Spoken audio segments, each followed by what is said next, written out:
Na verdade, quem vai convidar os palestrantes aqui com a palestra do Marketplace B2B é o Thiago Monaldi.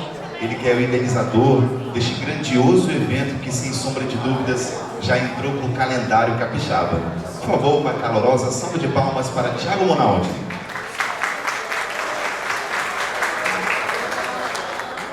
Muito boa tarde, pessoal, tudo bem? É um prazer enorme ter vocês aqui hoje no evento. Espero que vocês estejam gostando de todos os conteúdos da Feira de Negócios, estejam fazendo muitos negócios hoje. Tá? O intuito desse projeto, desse evento hoje, foi muito idealizado para vocês. Então esse evento hoje é 100% para vocês. Espero que vocês todos tenham gostado. Gostaria de chamar aqui para o palco, hoje nós vamos falar sobre Marketplace B2B. Gostaria de chamar aqui para o palco Matheus de Almeida, ele é diretor de sucesso do cliente B2B da InfraCommerce. Uma salva de palmas, por favor.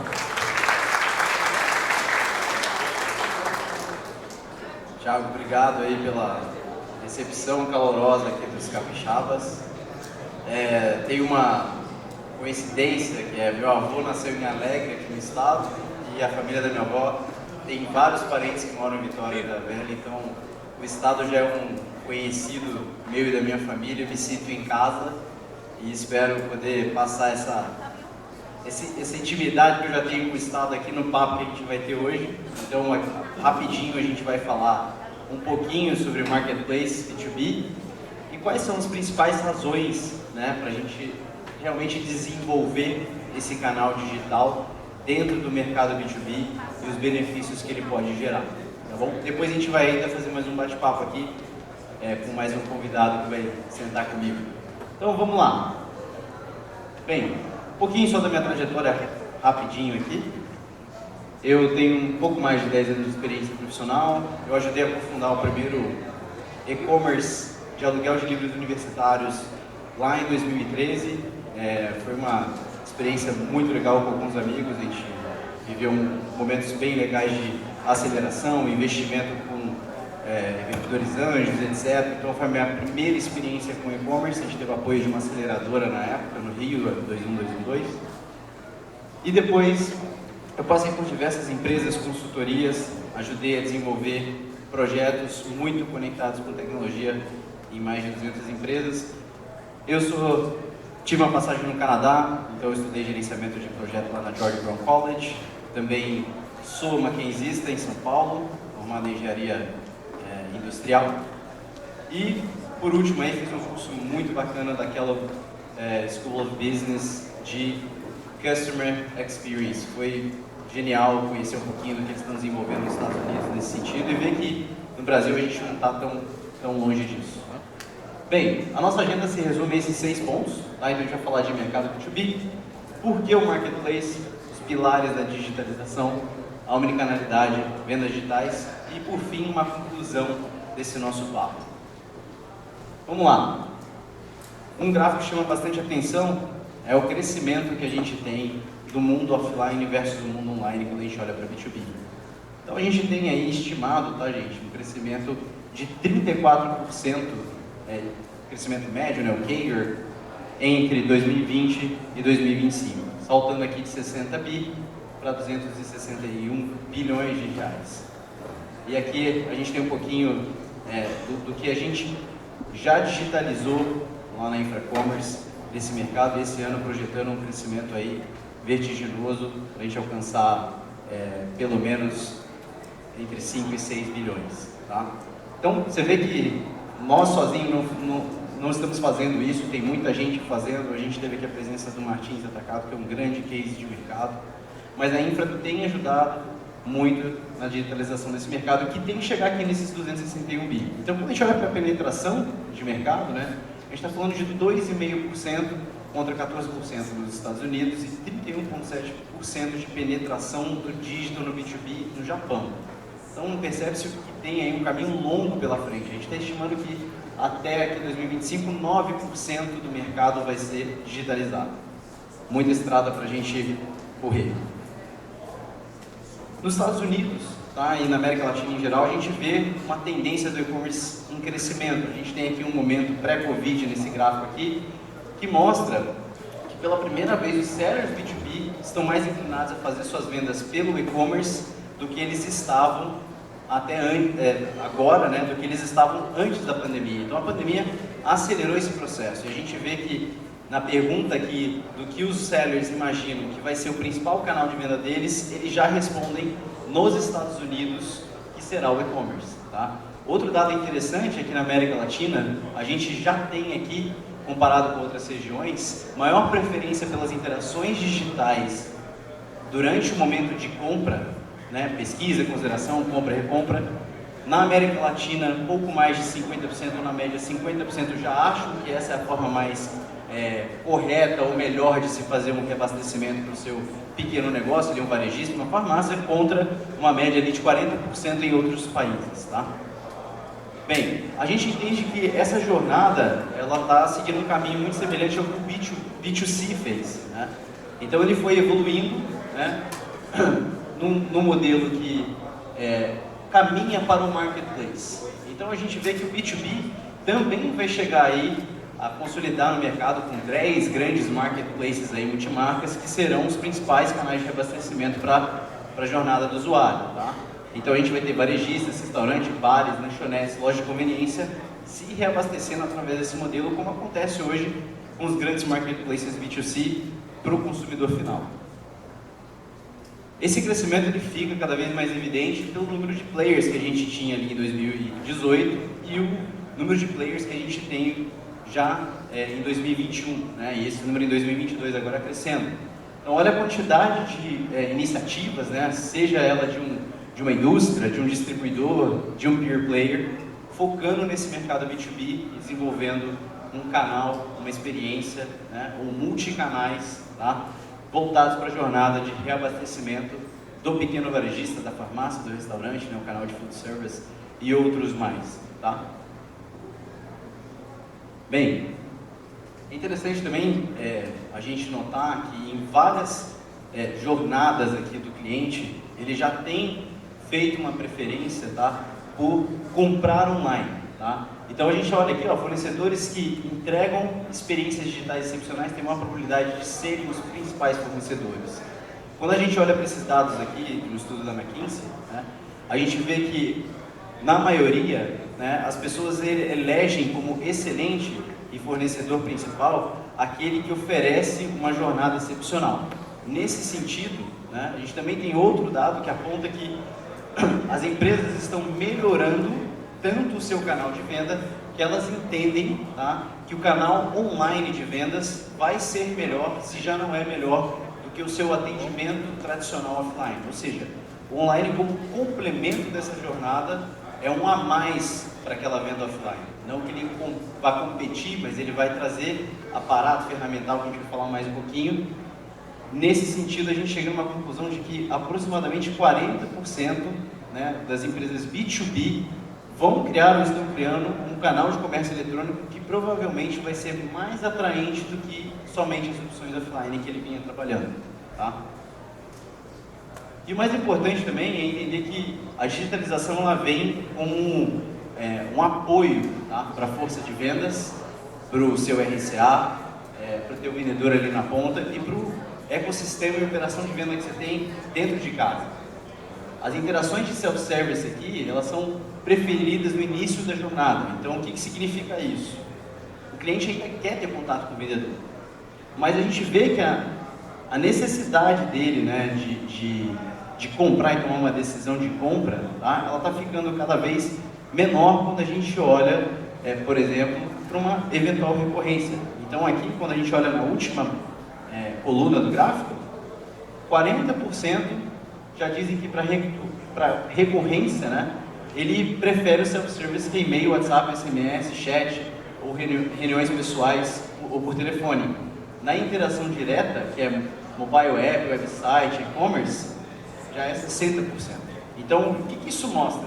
Que o canal digital ele vem, inclusive, para cooperar muito na sua estratégia de tomada de decisão de compra, que tem os mesmos indicadores, e recompra. Então, fidelizar o cliente e vender o cliente não necessariamente significa o vendedor na cara do varejo.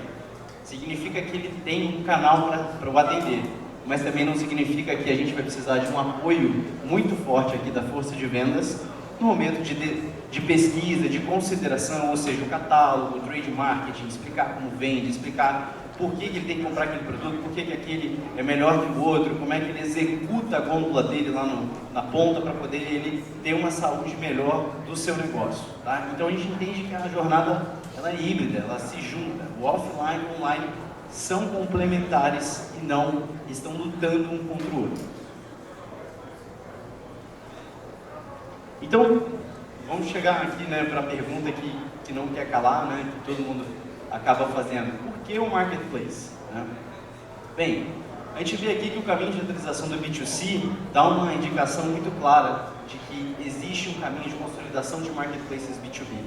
Né, a gente vê aqui que começou lá em ano 2000 Submarino, aí foi para o Buscapé, depois o Marketplace varejista de P2W, até chegar no Marketplace varejista com Fulfillment, que é a Mercado Livre. Começa-se muito simples, evolui-se para um ecossistema de jornada grandioso, com múltiplos sellers, que é o Mercado Livre. E a gente vê que marketplaces têm esse potencial para serem gigantes. Né? Em determinado momento aqui, a própria Mercado Livre passou em valor de mercado grandes empresas tradicionais como Vale, Petrobras, Itaú, Walmart e muitas outras. Tá? Então esse é o poder do marketplace, quando a gente olha em termos de volume de negócio que ele pode trazer e, obviamente, potencial de crescimento e tamanho de empresa. Tá? E por que o Marketplace B2C deu tanto certo, né, e dá certo? Você tem basicamente 4 pilares aqui: sortimento, conveniência, preço e informação relevante. Quando a gente olha para esses 4 pilares, né, você tem aqui algumas particularidades dentro deles, mas esse frame aqui é o mesmo para o B2B. Não muda muita coisa. Né? Você tem muito desses aprendizados do caminho do B2C se consolidando em grandes marketplaces também acontecendo aqui na jornada do B2B. Então, o sortimento, você precisa oferecer o que para o seu cliente no B2B? Portfólio, mix de SKU completo, conveniência, você tem que ter um alto nível de serviço, facilidade de compra, acesso 24/7 desse canal, né? Multijornadas de atendimento, WhatsApp, televendas, o vendedor, né? O canal online e-commerce ligado, uma versão de app, mobile, etc, etc. O preço, então você tem que ter transparência nos preços e políticas comerciais muito claras, até para ele fazer uma decisão: poxa, eu estou comprando uma caixa, mas quanto que sai o item? Para eu fazer conta aqui e ver qual que é o meu mercado, qual que é a minha margem dentro de casa. Enfim, informação relevante e abundância de informações e conteúdos especializados. Por exemplo, como organizar sua gôndola, como executar bem o seu checkout com os produtos menores, etc, etc. Então, o B2B tem aí as suas semelhanças com o B2C, né, com as suas particularidades também, mas a gente entende que essa evolução é natural e ela vem acontecendo. Então, a consequência de tudo isso, né, e que fica muito evidente, é que o Marketplace é o próximo destino da digitalização do mercado B2B. Como eu falei, a gente deve ter aí, caminhar para logo mais 10 grandes Marketplaces B2B que vão estar aí navegando, né, e tomando conta do mercado. Bem, falando um pouquinho de pilares digitais, né, a gente tem uma crença muito grande aqui, por tudo que a gente tem desenvolvido e aprendido também com os nossos clientes, que o projeto de Marketplace B2B de sucesso ele é construído em torno de 3 grandes dimensões, tá? Que juntas elas formam um ecossistema. Tá? Então você tem o pilar da omnicanalidade, que é múltiplos e adicionais canais integrados para atender os clientes. Eu estou falando de venda digital, como eu falei, WhatsApp, bot, televendas, atendimento ao saque, Marketplace, a força de vendas tradicional equipada com todos esses canais a seu favor e o ajudando na sua jornada a bater suas metas, mas com mais qualidade, com mais dados, mais métrica. Você tem aqui o pilar 2, que vai ser a digitalização da cadeia de suprimentos, ou seja, é o ganho de eficiência e dados para digitalizar a cadeia de suprimentos. Então você tem serviços financeiros digitais, Business Sales Intelligence, né, o BI, inteligência de negócio, de vendas, força de vendas digital. Você tem também otimização de ruptura, digital trade marketing, price inteligente. E por último você tem o pilar 3, que é o mais avançado aí, que é a desintermediação da cadeia de suprimentos, que é a rota direta para o mercado usando uma operação de logística digital. Tá?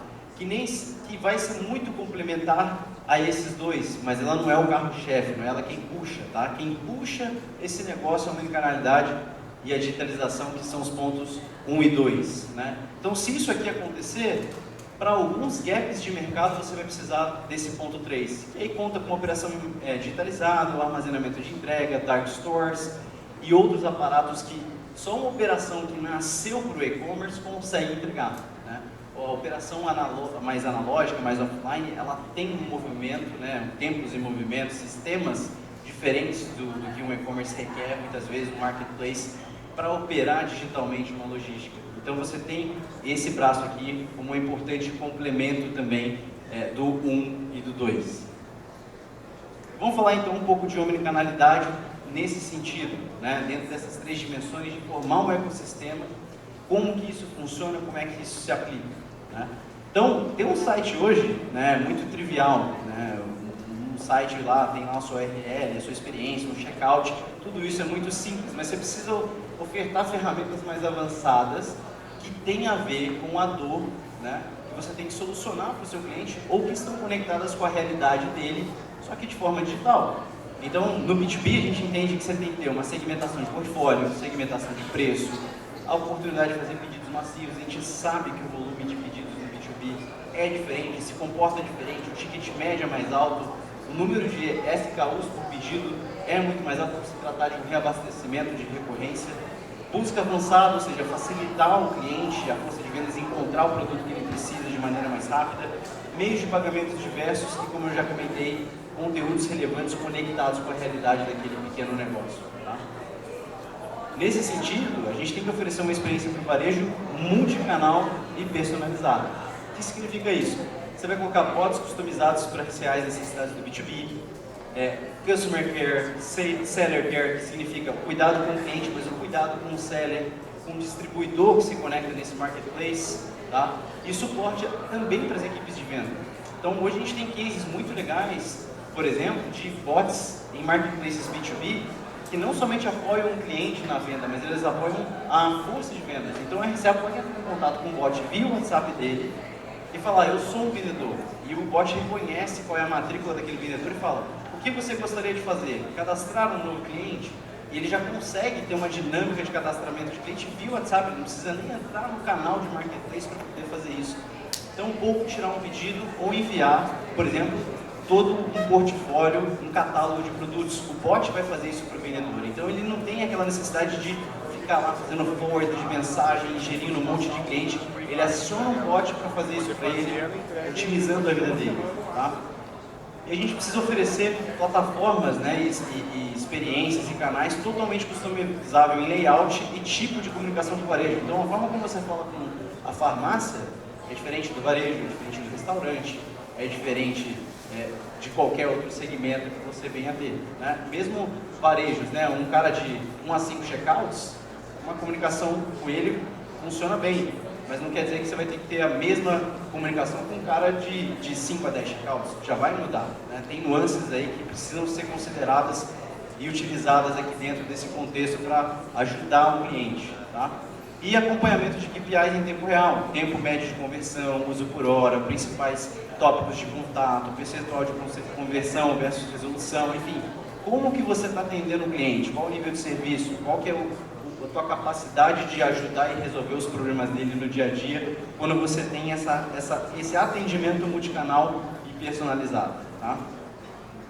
Por fim, né, você cria um ecossistema que já nasce totalmente integrado. Né? Então, essa realidade do marketplace, ele não é só uma plataforma de marketplace B2B aqui no meio. Né? Ele conta com todo um aparato e ferramentais, como a gente falou, que empoderam o distribuidor, né, a ter ferramentas que ajudam ao RCA, como um app focado na força de vendas, call center, marketing digital, WhatsApp, CRM e também inteligência de vendas, inteligência de negócio, pagamentos, crédito. A gente sabe que crédito é o grande movimentador, o capital de giro ali precisa ser colocado dentro da experiência digital, senão essa realidade não acontece no marketplace B2B. Então isso precisa ser também muito considerado como parte da experiência e jornada, que é fundamental para esse varejo ser bem atendido.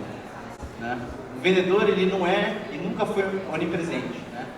e nem onisciente. Então ele vai ter que aprimorar a sua eficiência e para isso ele vai precisar de ferramentas. Então quando a gente fala de ferramentas complementares ao vendedor, né, a gente está falando de CRM, com disparos segmentados e personalizados, como eu falei, de acordo com o canal que você está atendendo, o tipo de cliente que você está atendendo, bot de vendas, como eu já comentei, visitas físicas. Então o relacionamento 1 a 1, ele precisa ser bem estabelecido e desenvolvido.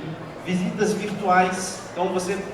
O que é uma visita virtual? Um WhatsApp é uma visita virtual, um áudio, né? Uma troca de mensagem, um bot que fala com ele, não quer dizer que você está deixando de atender, pelo contrário, você está amplificando a capacidade desse vendedor de atender cada vez mais clientes, que aí a famosa numérica começa a ser possível, que ele para de ir na mesma rota que ele vai todos os dias, porque ele tem canais que estão alimentando o cliente dele já da base, e ele passa a ganhar mais possibilidades de visitar novos clientes, gerar incremental de base, né, a numérica, trabalhar melhor, inclusive, o ponto de venda que ele vai passar uma vez por mês, que antes ele passava 4 vezes por mês, para ajudar aquele negócio a desenvolver o seu negócio, e não ficar interessado somente em bater meta, tirar pedido. Você realmente vai trazer ferramental para esse vendedor ficar cada vez melhor do que ele faz, tá? E televendas, uma equipe de televendas apoiando com retenção, recorrência ou qualquer outro sistema semelhante ao televendas, tá? Então, ferramentas, treinamentos, né, eles são super importantes para a gente aplicar e evoluir esse RCA para o papel de consultor. E o canal digital, B2B, o Marketplace B2B, ele vem para apoiar exatamente isso e gerar transformações mais ou menos de forma muito simplificada como essa, né? Você tem aqui o vendedor e o consultor, né? Antes o vendedor era mais relacional, com limitação física, baixa informação, dados limitados. Ele tem um foco em baixo custo, um pensamento de curto prazo. Você empodera esse cara, traz ferramental e ele vira um cara analítico, que se baseia em dados, que está pensando em performance e eficiência do negócio, tá? Que tem conteúdo e conhecimento, que tem a jornada e a experiência como o desejo dele para atender o cliente, não somente tirar um pedido, né? E essa jornada totalmente metrificada e eficiência e tecnologia nas suas mãos. O que acontece é que você sai de uma positivação mensal de 100 para 150 pontos de venda. Você aumenta o ticket médio de 50 para 150, tá? E você naturalmente vai ter uma eficiência no custo de servir, né? Esse cara vai ficar mais eficiente porque ele visita menos aquele mesmo cliente para fazer a mesma volumetria de pedidos com um ticket médio maior muitas vezes, tá? E ele ainda traz novos clientes que ele não atendia antes, tá? E mesmo assim, esses novos clientes, você consegue fazer um atendimento 100% digital, sem a necessidade de visitá-lo toda semana, tá? Então é isso que a gente acaba dizendo, né? E isso traz resultados. Aqui eu trago alguns números reais que a gente mensura ali na nossa jornada ali na Infracommerce, de como esses canais B2B, marketplaces B2B, têm trazido resultados. Então a gente vê até 10% de novos clientes entrando na base, clientes que são inéditos, não compravam, tá? Uma redução de ruptura de até 20%, 40% a mais de SKUs vendidos, em alguns casos a gente chega a ver 60% de SKUs a mais vendidos, simplesmente pela exposição de portfólio. Isso naturalmente ocorre, mas com todas as ferramentas de sugestão de pedido inteligente, gôndolas e online, né, que são as vitrines, todas customizadas para aquele tipo de varejo, com preços que fazem sentido para ele. Isso já aumenta a volumetria de SKUs vendidas. 60% a mais de fidelização. A gente vê que o cliente, por ele ter um canal de contato 24/7, principalmente o pequenininho, de um a 4 checkouts, a farmácia independente, o restaurante pequeno, o barzinho, ele tem um local onde ele pode sempre voltar e comprar, né? Então a fidelização ela acaba acontecendo porque você tem disponibilidade para ele. Outrora, né, no offline, se o vendedor não ia lá, como ele fazia isso? Ele ia no atacado, ali do lado, ele ia no varejo, ele se reabastecia como dava, né? Bem, e aqui você tem até 40% a mais de recorrência na compra, justamente por esse fator de fidelização, benefícios, né, incentivos que você coloca no canal, etc, etc. E tudo isso vai culminar no grande número que todo mundo procura, né, que é o incremental de venda. Tá? E esse número de 25% ele é real, tá? É um dado estatístico aqui que, para todas as plataformas de marketplace B2B que a gente tem trabalhado, o número sempre bate mais ou menos nessa média de 25% a mais de venda para aquele grupo de cliente que tem a experiência online como um complemento da sua jornada offline. E por fim a gente chega numa conclusão, tá? E aí eu vou encerrar por aqui que meu tempo já até estourou. Ao longo dos últimos 6 anos de evolução dos marketplaces B2B, a gente pode elencar 4 tópicos principais aqui, como chaves, né? Não vou falar de sucesso, mas chaves de aprendizados e soluções que a gente conseguiu entender que são fundamentais para isso dar certo. Primeiro, preço, promoção e mix são relevantes, né? E eles são fundamentais para a adoção online desse estágio inicial. Então o cliente precisa ver, quando você está no marketplace B2B, na sua jornada inicial, que existe uma vantagem clara em termos de preço e promoção. Ele está vendo mecânicas diferentes de promoção, mas ele está vendo preços mais adequados, ele está vendo descontos melhores para você atrair o cliente. É a tampa do funil, é a boca do funil. Vamos puxar ele para cá primeiro, depois eu trabalho outros indicadores e começo a otimizar a minha oferta de preço para ele. 2, clientes são o foco principal, mas a gente tem que considerar que o seller, o distribuidor e o representante de venda tem que ser considerado no desenho da solução do marketplace B2B. Eles são clientes também nessa história toda e tão fundamentais quanto o cliente final. Então, a gente tem uma complexidade maior porque, diferentemente do Mercado Livre que só olha para o consumidor final, muitas vezes, a gente tem uma cadeia para olhar aqui dentro e servir essa cadeia é chave para isso dar certo. E 3, ponto de venda deve encontrar recursos valiosos que atendam às suas necessidades. Então, esses clientes eles têm que entrar lá e têm que ver um programa claro de fidelidade, cashback, solução financeira, crédito, enfim, que podem ser o maior diferencial na retenção desses clientes. E por último, toda a cadeia de valor deve trabalhar em conjunto com o cliente no centro das decisões. Tá? A entrega de um nível de serviço excepcional é essencial para o sucesso do marketplace e a fidelização da base. Então, não adianta também a gente construir o melhor marketplace do mundo em termos de tecnologia, canal, WhatsApp, tudo isso que eu falei, dados, mas a operação, por exemplo, do seller não está adequada para aquela realidade. Então, existe sim adequações aí ao longo da cadeia para servir o cliente de uma maneira que atenda às suas expectativas. Tá bom? Pessoal, eu encerro por aqui a minha parte. Muito obrigado.